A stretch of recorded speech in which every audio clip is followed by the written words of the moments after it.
الحمد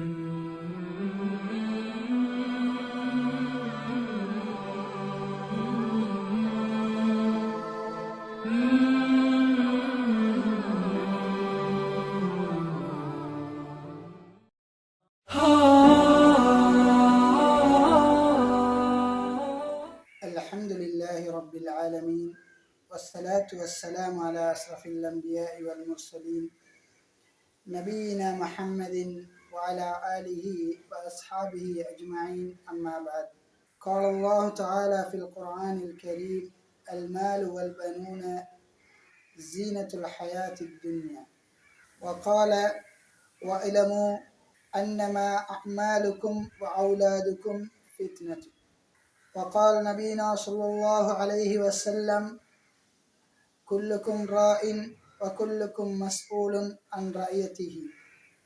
அன்பான இஸ்லாமிய சகோதர சகோதரிகளே, அல்லாஹ்வின் நல்லடியார்களே, இந்த மார்க்க உபன்யாச நிகழ்ச்சியில் மார்க்க விளக்க வகுப்பில் கலந்து கொண்டிருக்கக்கூடிய நீங்கள் ஒவ்வொருவரும் பாக்கியசாலிகள் என்று ஒரு நற்செய்தியை உங்களுக்கு எத்தி வைத்தவனாக இன்றைய இந்த மார்க்க விளக்க வகுப்பில் உங்கள் மத்தியில் ஒரு சில விடயங்களை பேசிச் செல்லலாம் என நினைக்கின்றேன்.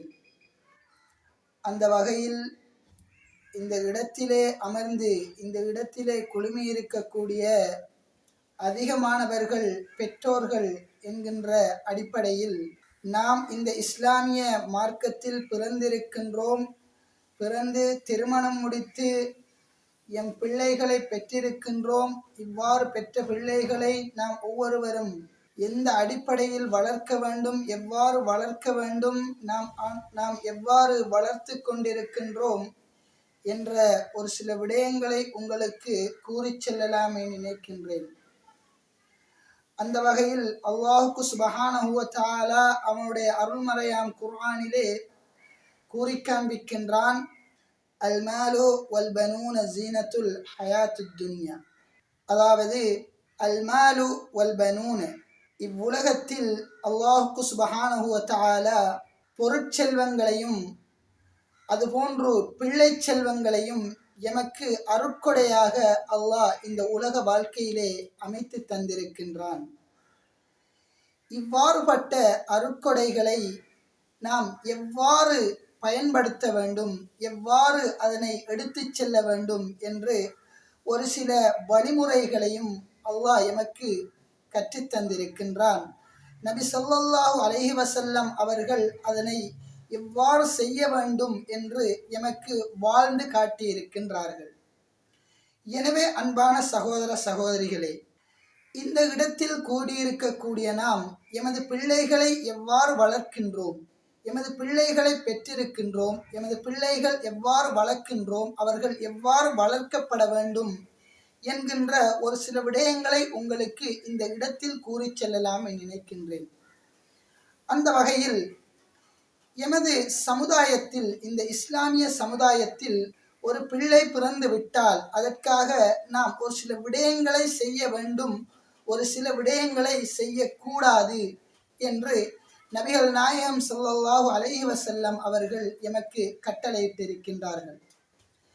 இந்த கட்டளைகளை நாம் எடுத்து நடந்தோமே என்று சொன்னால் எமது பிள்ளைகள் குர்ஆன் சுன்னாவின் வழியில் மார்க்க அடிப்படையில் வளர்க்கப்படக்கூடியதாக இருக்கும். எனவே அந்த ஒரு சில விடயங்களை உங்களுக்கு ஞாபகமூட்டி செல்லலாம் என நினைக்கின்றேன். ஒரு பிள்ளை பிறந்தவுடனே அந்த பிள்ளைக்கென்று ஒரு சில விடயங்களை நபி ஸல்லல்லாஹு அலைஹி வஸல்லம் அவர்கள் செய்தார்கள். அதில் ஒன்றுதான், ஒரு பிள்ளை பிறந்த உடனே அந்த பிள்ளைக்கு நபிகள் நாயகம் ஸல்லல்லாஹு அலைஹி வஸல்லம் அவர்கள் ஒரு இனிப்பை, அதாவது பேரிச்சம் பழத்தை நன்றாக மென்று அந்த சிறு பிள்ளையின் வாயில் ஊட்டிவிடக்கூடியவர்களாக இருந்தார்கள். இந்த விடயங்களை எமது சமூகம் தற்காலத்தில் மறந்து அந்த சுன்னாவை நடைமுறைப்படுத்தாதவர்களாக இருக்கின்றார்கள். எனவே இது போன்ற விடயங்களை நடைமுறைப்படுத்தக்கூடியவர்களாக நானும் நீங்களும் இருக்க வேண்டும். அதுபோன்றுதான் ஒரு பிள்ளை பிறந்த உடனே அந்த பிள்ளைக்கு 7வது நாள் அகீகா கொடுக்க வேண்டும். இந்த அகீகா கொடுப்பதை ஒரு சிலர் தவறாக விளங்கி வைத்திருக்கின்றார்கள். கடன் பட்டாவது நாம் இந்த அகீகாவை கொடுக்க வேண்டும், எந்த ஒரு வசதி வாய்ப்பு இல்லாவிட்டாலும் கொடுக்க வேண்டும் என்று சொல்லி கடன் பட்டு கூட அகீகா கொடுக்கக்கூடியவர்களாக இருக்கின்றார்கள். இவ்வாறு நபிகள் நாயகம் ஸல்லல்லாஹு அலைஹி வஸல்லம் அவர்கள் எமக்கு வழிகாட்டவில்லை. தாம் விரும்பினால், தமக்கு அதற்கு சக்தி பெற்றிருந்தால் நாம் அதை கொடுக்க வேண்டும். அது அல்லாமல் கடன் பட்டோ அல்லது சிரமப்பட்டோ நாம் அதை கொடுக்க வேண்டிய அவசியம் இல்லை. ஒரு பிள்ளை பிறந்து 7வது நாள் இதனை கொடுக்க வேண்டும். ஆனால் ஒரு சிலர் அவர் பிறந்து பெரியவரானத்திற்கு பிறகு அவருக்கு அகீகா கொடுக்கக்கூடிய ஒரு சில நடைமுறைகள் என் சமூகத்தில் தற்காலத்திலே காணப்படுகின்றது. இது குர்ஆன் சுன்னாவுக்கு முரணான ஒரு விடயமாகும் என்பதை நீங்கள் புரிந்து கொள்ள வேண்டும். அகீகா கொடுப்பது எவ்வாறு?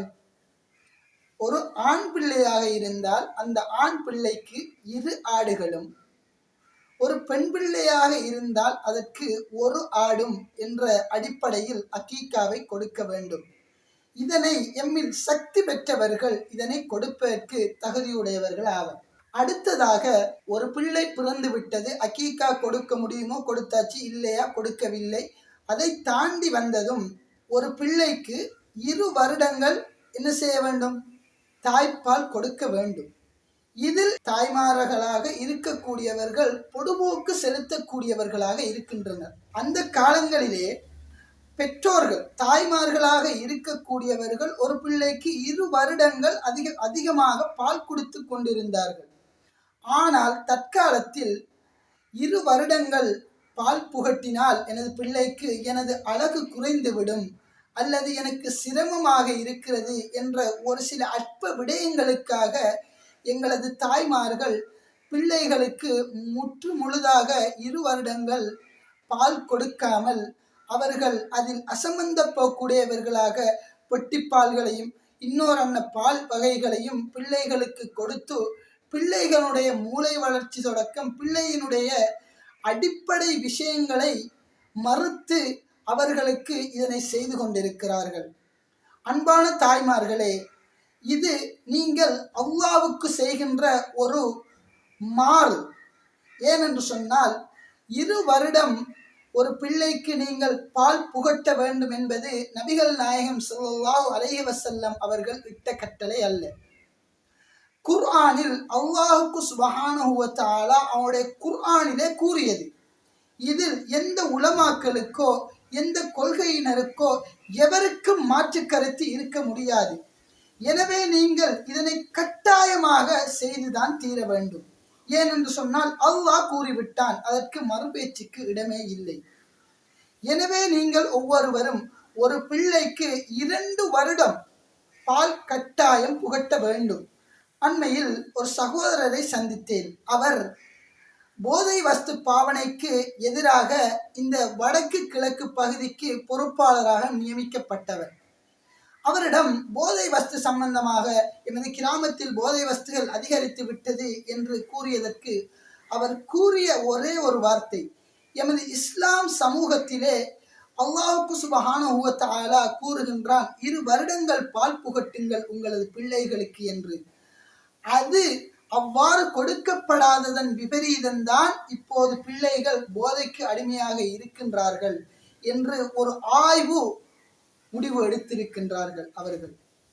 எனவே அன்பான சகோதர சகோதரிகளே, தாய்மார்களே, நீங்கள் இந்த 2 வருடங்கள் பால் புகட்ட வேண்டும் என்பதை கட்டாயம் உங்களுடைய வாழ்க்கையிலும் நடைமுறைப்படுத்த வேண்டும்.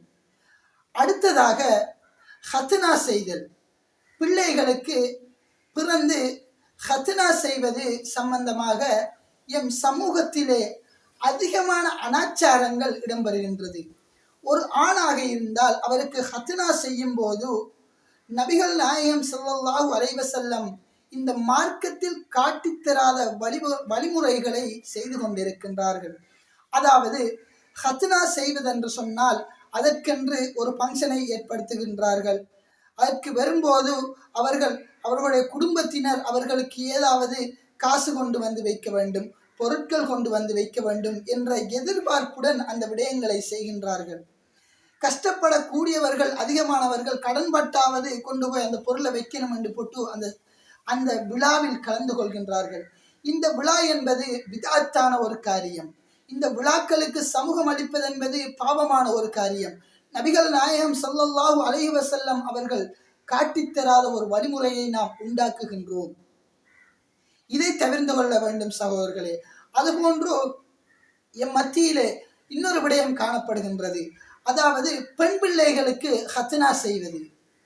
அதாவது பெண் பிள்ளைகளுக்கு ஹத்னா செய்வது அவர்களது அந்த இச்சைத்தன்மையை குறைக்கும் என்று அறிஞர்கள் கூறுகின்றார்கள். தற்கால விஞ்ஞானிகள் என்ன கூறுகின்றார்கள்? ஹத்னா செய்வதன் மூலம் இந்த ஹத்னா செய்வது அவர்களுக்கு அந்த உணர்வுகள் தூண்டும் அந்த நரம்பை சற்று தாமதப்படுத்தும், சற்று குறைக்கும் என்று கூறுகின்றார்கள். எனவே இவ்வாறு செய்வது அவர்களுக்கு தாம்பத்திய உறவில் பாதிப்பை ஏற்படுத்தக்கூடும் சகோதரர்களே. எனவே நபிகள் நாயகம் ஸல்லல்லாஹு அலைஹி வஸல்லம் பெண்களுக்கு ஹத்னா செய்வதை வழிகாட்டவில்லை. எனவே நாம் அதனையும் தவிர்த்து நடக்கக்கூடியவர்களாக இருக்க வேண்டும். அதுபோன்று எம் சமூகத்திலே இன்னொரு பிதாத்தான காரியம் அதிகமானவர்கள் மத்தியிலே காணப்படுகின்றது. இது பற்றி அறியாதவர்களாக எம் பெற்றோர்கள் இதனை செய்து கொண்டிருக்கிறார்கள். ஒரு பிள்ளை பிறந்தவுடனே ஒரு காதில் பாங்கும் ஒரு காதில் எகாமத்தும் சொல்ல வேண்டும் என்று சொல்லிக் கொண்டிருக்கின்றார்கள். இது மார்க்கத்தில் இல்லாத ஒரு அம்சமாகும். இது சம்பந்தமாக ஒரு பலகீனமான ஒரு ஹதீஸ் திர்மிதியில இடம்பெற்றுள்ளது. அது பலகீனமான ஒரு சம்பவம். எனவே இவ்வாறு நபிகள் நாயகம் ஸல்லல்லாஹு அலைஹி வஸல்லம் அவர்கள் வழிகாட்டவில்லை. எனவே நாம் அதனை தவிர்த்து நடக்கக்கூடியவர்களாக இருக்க வேண்டும் சகோதர சகோதரிகளே. அன்பான இஸ்லாமிய சகோதர சகோதரிகளே, நாங்கள் ஒவ்வொருவரும் ஒரு பிள்ளை பிறந்தவுடனே அதற்கு அதிகமாக அதீத அன்பை செலுத்துகின்றோம். அதுபோன்று அதீதமாக தண்டனையும் வழங்குகின்றோம். இந்த அதீத என்பது ஒரு பிள்ளையை வழிகெடுப்பதற்கு பயன்படக்கூடியதாக இருக்கின்றது. ஒரு பிள்ளைக்கு நீங்கள் அதீத அன்பு செலுத்துவதன் மூலம் அந்த பிள்ளைக்கு நீங்கள் என்ன செய்கின்றீர்கள்? அதீத அன்பை செலுத்துவதன் மூலம் அதிகமான விளையாட்டு பொருட்களை வாங்கி கொடுப்பீர்கள், அதிகமான விளையாட்டுக்களை அவர்களுக்கு சொல்லிக் கொடுப்பீர்கள். இதன் மூலமாக அந்த பிள்ளை வழிகேட்டில் செல்லக்கூடியதாக இருக்கும். ஏன் இவ்வாறு கூறுகின்றேன் என்று சொன்னால், தற்காலத்திலே ஒரு பிள்ளையின் மீது அன்பு செலுத்தக்கூடியவர்களாக இருக்கக்கூடியவர்கள் அந்த பிள்ளை போன் கேட்டால் கொடுக்கின்றீர்கள், அந்த பிள்ளை ஏதாவது பொம்மையை வாங்கி கேட்டால் கொடுக்கின்றீர்கள், அந்த பிள்ளை போனில் ஒரு கேம் விளையாட கேட்டால் கொடுக்கின்றீர்கள். இந்த விளையாட்டுக்கள், இந்த உதாரணமாக ஒரு அண்மையில் ஒரு சிறு பிள்ளையை கண்டேன். அந்த பிள்ளை பப்ஜி என்று சொல்லக்கூடிய ஒரு கேமை விளையாடுகின்றது. அந்த பிள்ளைக்கு ஆரம்பத்திலிருந்தே இந்த மார்க்கத்துக்கு அப்பாற்பட்ட ஒரு வக்கிர புத்தியை ஏற்படுத்தக்கூடிய ஒரு விளையாட்டை சொல்லிக் கொடுக்கக்கூடியவர்களாக இருக்கின்றோம். இந்த விளையாட்டுக்கள் மூலம், இந்த விளையாட்டு பொருட்கள் வாங்கி கொடுப்பதன் மூலம் கூட நாம் என்ன செய்யலாம்? பிள்ளைகளுடைய மூளை வளர்ச்சியை அதிகரிக்கக்கூடிய விடயங்களை அவர்களுக்கு ஏற்படுத்தலாம். மூளை வளர்ச்சியை ஏற்படுத்தக்கூடிய விளையாட்டுகள் இருக்கின்றது, அவைகளை பிள்ளைகளுக்கு கொடுக்கலாம். மார்க்கம் அனுமதித்த விளையாட்டு பொருட்கள் இருக்கின்றது, அவைகளை பிள்ளைகளுக்கு கொடுக்கலாம். இவ்வாறு செய்வதன் மூலம் எமது அன்பை மார்க்கத்தின் பால் செலுத்தினால் அவர்களுக்கு அது பிரயோஜனமாக இருக்கும். அவருடைய இம்மை வாழ்க்கைக்கும் மறுமை வாழ்வைக்கும் பிரயோஜனமான ஒன்றாக நாம் அவர்களுக்கு ஏற்படுத்தி கொடுக்க வேண்டும். இவ்வாறு நீங்கள் ஒரு பிள்ளைக்கு அதீத அன்பை செலுத்துவதன் மூலம் அந்த பிள்ளை என்ன செய்தாலும் நீங்கள் அதனை கணக்கெடுக்காமல், என்ன செய்தாலும் அதனை நீங்கள் தட்டி கேட்காமல் இருக்கும்போது அந்த பிள்ளை வழிகேட்டில் செல்லக்கூடியதாக இருக்கும். சகோதர சகோதரிகளே, ஒரு பிள்ளை ஆசைப்பட்டு ஒரு விடயத்தை வாங்கி கேட்கின்றது, ஒரு பிள்ளை ஆசைப்பட்டு ஒரு ஆடையை வாங்கி கேட்கின்றது, ஒரு பெண் பிள்ளை ஆண் பிள்ளை அணிவது போல் ஆடை வாங்கி கேட்கின்றது என்பதற்காக நீங்கள் வாங்கி கொடுப்பீர்கள், அதில் அன்பு இருப்பதால் அந்த பிள்ளையின் மீது. ஆனால் அது மார்க்கத்துக்கு முரணான ஆடையை அணியும். அதுபோல் ஒரு ஒரு ஆண் பிள்ளையாக இருந்தால் அவர்கள் மார்க்கத்துக்கு முரணான நடிகர் நடிகைமார் அணியக்கூடிய ஆடைகளை வாங்கி கேட்பார்கள். அல்லது ஏதோ ஒரு மாற்று மதத்தவர் அவர்களுக்கு வழிகாட்டியாக இருந்து அதன் மூலமாக அவர் அணியக்கூடியதை வாங்கி தாருங்கள் என்று சொன்னால் அவ்வாறுபட்ட ஆடைகளை நீங்கள் வாங்கி கொடுப்பீர்கள். இவ்வாறுபட்ட ஆடைகளை அவர்களுக்கு வாங்கி கொடுப்பதன் மூலம் மார்க்கத்தை விட்டும் அவர்கள் தூரமாகின்றார்கள் ஒரு பக்கம். அடுத்ததாக நீங்கள் மார்க்கத்தில் நீங்கள் ஒவ்வொருவரும் பொறுப்பாளர்கள் என்று நபிகள் நாயகம் ஸல்லல்லாஹு அலைஹி வஸல்லம் அவர்கள் கூறிய அந்த விடயத்திற்கு நீங்கள் மாற்றம் செய்கின்றீர்கள் சகோதரர்களே. எனவே இவ்வாறுபட்ட விடயங்களை என் பிள்ளையின் மீதுள்ள அதீத அன்பின் மூலமாக நீங்கள் செய்து கொண்டிருக்கிறீர்கள். இவைகள் தவறான ஒரு விடயம் சகோதரர்களே. எனவே இவற்றை மாற்றி எமது பிள்ளையை மார்க்கத்தின்பால் வழிகாட்டக்கூடியவர்களாக நானும் நீங்களும் இருக்க வேண்டும் சகோதரர்களே, அன்பான சகோதரர்களே. ஆனால் தற்காலத்திலே இன்னொரு விடயம் என்ன செய்து கொண்டிருக்கிறது, நீங்கள் ஒரு ஆண் பிள்ளை இருக்கின்றது, உங்களுக்கு ஒரு பெண் பிள்ளை இருக்கின்றது என்று வைத்துக் கொண்டால், ஒரு ஆண் பிள்ளை வெளியில் ஒரு நண்பருடன் பழகினால் அவன் சரியில்லை, அவனுடன் பழகாதே நீ என்று சொல்லி தட்டி கேட்கக்கூடிய பெற்றோர்களாக இருக்கக்கூடிய நீங்கள், ஒரு பெண் பிள்ளை இன்னொரு பெண் பிள்ளையுடன் கதைக்கின்றது பேசுகின்றது என்று சொன்னால் அதனை தட்டி கேட்பது கிடையாது. ஆனால் தற்காலத்திலே அதிகமான பெண் பிள்ளைகள் மூலம் பெண் பிள்ளைகளை வழிகடுகின்ற ஒரு துர்ப்பாக்கிய நிலையம் சமூகத்தில் ஏற்பட்டு கொண்டிருக்கின்றது. இவ்வாறு செய்யக்கூடிய பெண் பிள்ளைகள் மத்தியில் பெண் பிள்ளைகளை போதை வஸ்துக்களை பரிமாறிக்கொள்ளக்கூடியவர்களாக தற்காலத்தில் இருக்கின்றார்கள். அண்மையில் பாடசாலை மட்டங்களில் கூட இவ்வாறுபட்ட சம்பவங்களை நீங்கள் கேள்விப்பட்டிருப்பீர்கள். இவ்வாறுபட்ட விடயங்களை நாம் பிள்ளைகள் மீதுள்ள அன்பின் காரணமாக நாம் இதனை செய்து கொண்டிருக்கிறோம். இவ்வாறுபட்ட விடயங்களை தட்டி கேட்கக்கூடியவர்களாக, இவ்வாறுபட்ட விடயங்களை தவிர்க்கக்கூடியவர்களாக நானும் நீங்களும் இருக்க வேண்டும் சகோதரர்களே, அன்பான சகோதர சகோதரிகளே. நானும் நீங்களும் ஒரு மார்க்கவாதியாக இருந்தாலும் கூட எமது பிள்ளை வழிகாட்டில் இருக்கக்கூடியவர்களாக அதிகமானவர்களை நாம் தற்காலத்தில் காண்கின்றோம். அதிகமாக நாம் ஒரு மார்க்கவாதியாக இருப்போம், 5 நேரம் தொழக்கூடியவர்களாக இருப்போம், மார்க்க விடயங்களை குர்ஆன் சுன்னாவின் அடிப்படையில் பின்பற்றக்கூடியவர்களாக இருப்போம். ஆனால் எனது பிள்ளை மார்க்கத்தை விட்டும் வழிதவறியவராக இருப்பார். டைமுக்கு தொழ மாட்டார், டைமுக்கு மார்க்க விடயங்களை செய்ய மாட்டார். இவ்வாறுபட்ட விடயங்களை செய்யக்கூடிய பிள்ளைகளையும் நாம் காண்கின்றோம். இதற்கு காரணம் என்ன? அந்த பிள்ளையின் மீதுள்ள அதீத அன்பு அவர்களை வழிகெடுத்து விடும். எனவே அதிகமாக பிள்ளைகளை அன்பு செலுத்தவும் கூடாது. அதுபோன்று அதிகமாக தண்டிக்கக்கூடியவர்களை நாம் தற்காலத்தில் காண்கின்றோம். ஒரு பிள்ளை ஒரு சிறிய விடயத்தை ஒரு மிஸ்டேக் விட்டாருன்னு சொன்னா சும்மா மாடு கடிக்கிற மாதிரி அடிக்கிறது. இவ்வாறுபட்ட தண்டனை முறைகளை மாற்றி பிள்ளைகளை அந்த கெட்ட விடயத்திலிருந்து எவ்வாறு அவர்களை எமது மார்க்கத்தின் பக்கம் ஈர்ப்பது, எவ்வாறு அந்த பிள்ளைகளை எமது வழிக்கு வர வைப்பது என்று ஒரு சில விடயங்களை நூதனமாக கையாண்டு அதிகமாக அன்பும் செலுத்தக்கூடாது, அதிகமாக தண்டனையும் கொடுக்கக்கூடாது. ஒரு நார்மல் வேயில ஒரு பிள்ளையை வளர்க்கிறது எப்படி என்று சொல்லி நாம முதல்ல என்ன செய்யணும், படிக்கணும். ஒரு பிள்ளையை நபி அவங்க எப்படி வளர்த்தாங்க, நபி அவங்க எப்படி கையாண்டாங்க என்கிற விஷயங்களை கற்று நாம் அதை என்ன செய்யணும், நடைமுறைப்படுத்தணும். நபிகள் நாயகம் ஸல்லல்லாஹு அலைஹி வஸல்லம் அவர்கள் ஒரு முறை கூறுகின்றார்கள், எனது மகள் பாத்திமா களவெடுத்தாலும் அவங்களோட கையை நான் என்ன செய்வேன், வெட்டுவேன் என்று சொல்றாங்களா? செல்லலையா? செல்றாங்க. ஏன் அப்படி சொல்றாங்க? அவங்களுக்கு அன்பு இல்லையா, பாசம் இல்லையா? ஒரு தண்ட பிள்ளையோட கையை வெட்டுவேன்.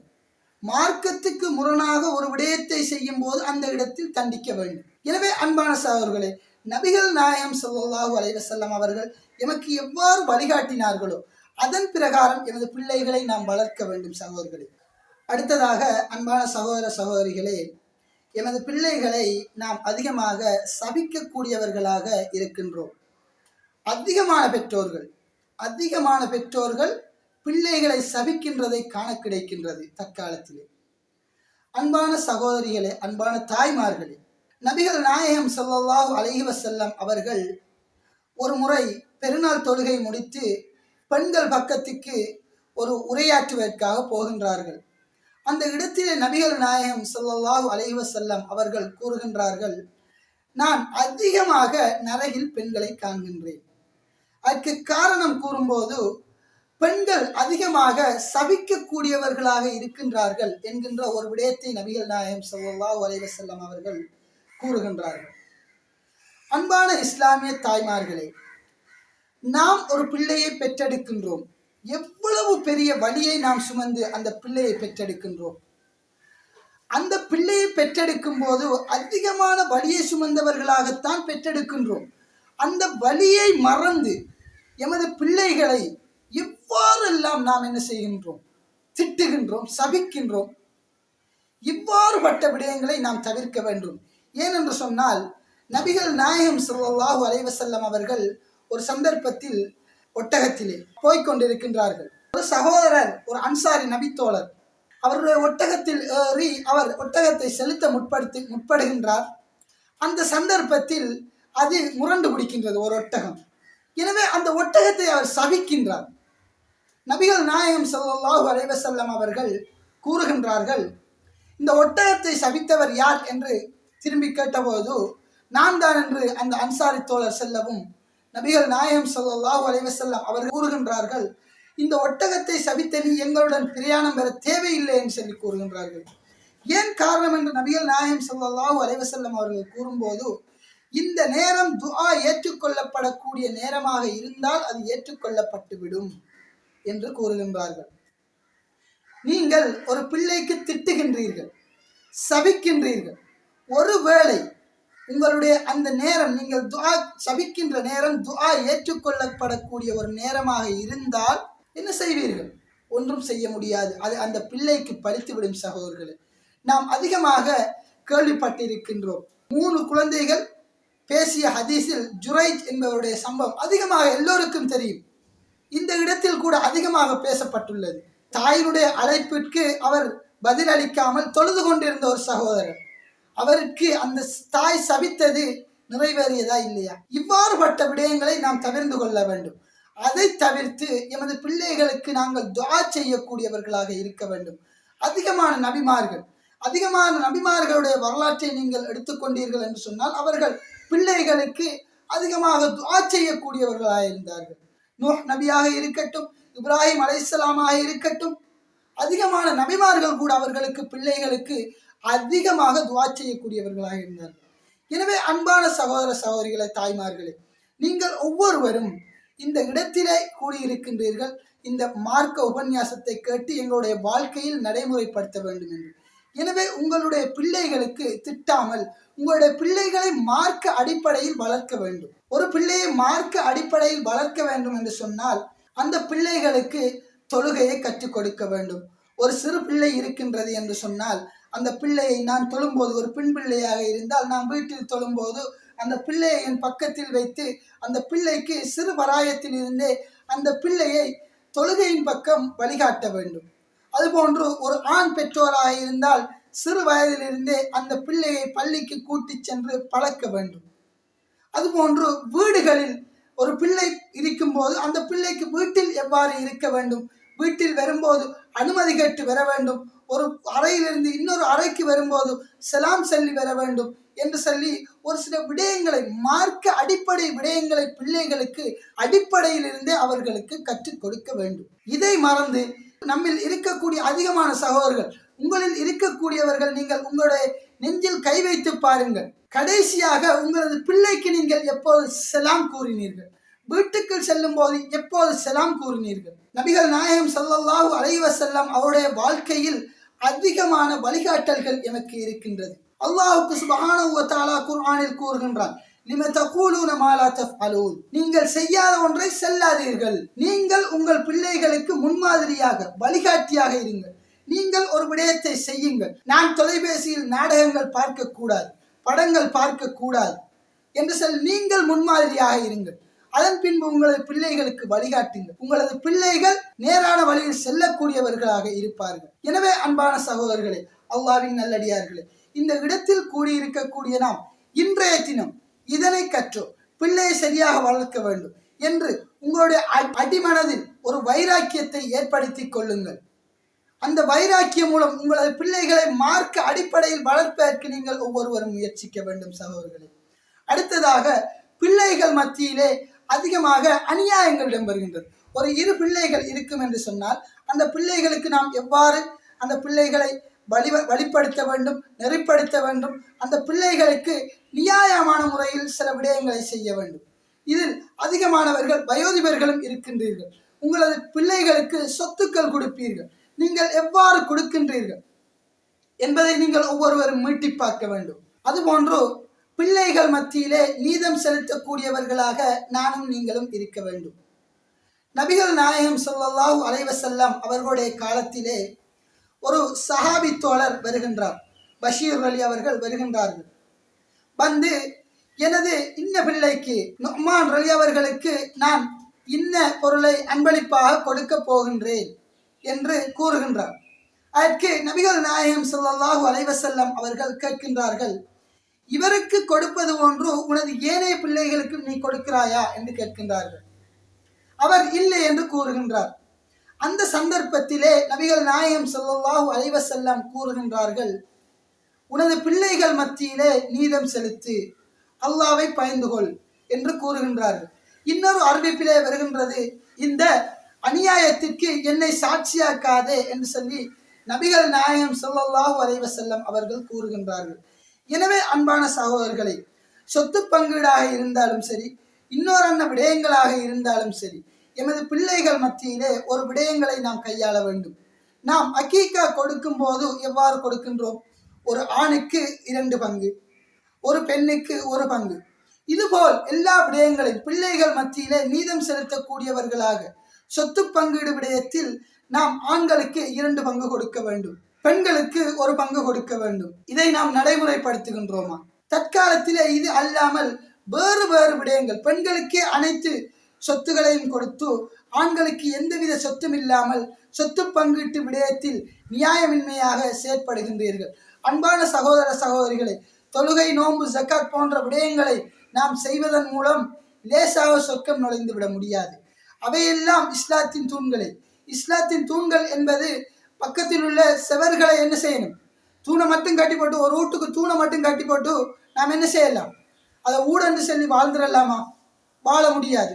அதுபோன்று இன்னொரு வேலைகளும் அதற்கு இருக்கின்றது. அதுபோன்றுதான் இந்த விடயங்களும், பிள்ளை வளர்ப்பு விடயங்கள், சொத்து பங்கீடு விஷயங்கள். இந்த விஷயங்களை நாம் எல்லோரும் எமது வாழ்க்கையில் குர்ஆன் சுன்னாவில் எவ்வாறு காட்டப்பட்டுள்ளதோ, நபிகள் நாயகம் ஸல்லல்லாஹு அலைஹி வஸல்லம் அவர்கள் எவ்வாறு வழிகாட்டி இருக்கின்றார்களோ அவ்வாறு நாம் செய்வதன் மூலம் எமது வாழ்க்கையை சிறப்பாக ஆக்கி சுவர்க்கம் நுழையக்கூடியவர்களாக நானும் நீங்களும் இருப்போமாக வேண்டி விடைபெறுகிறேன். وآخر دعوانا أن الحمد لله رب العالمين. السلام عليكم.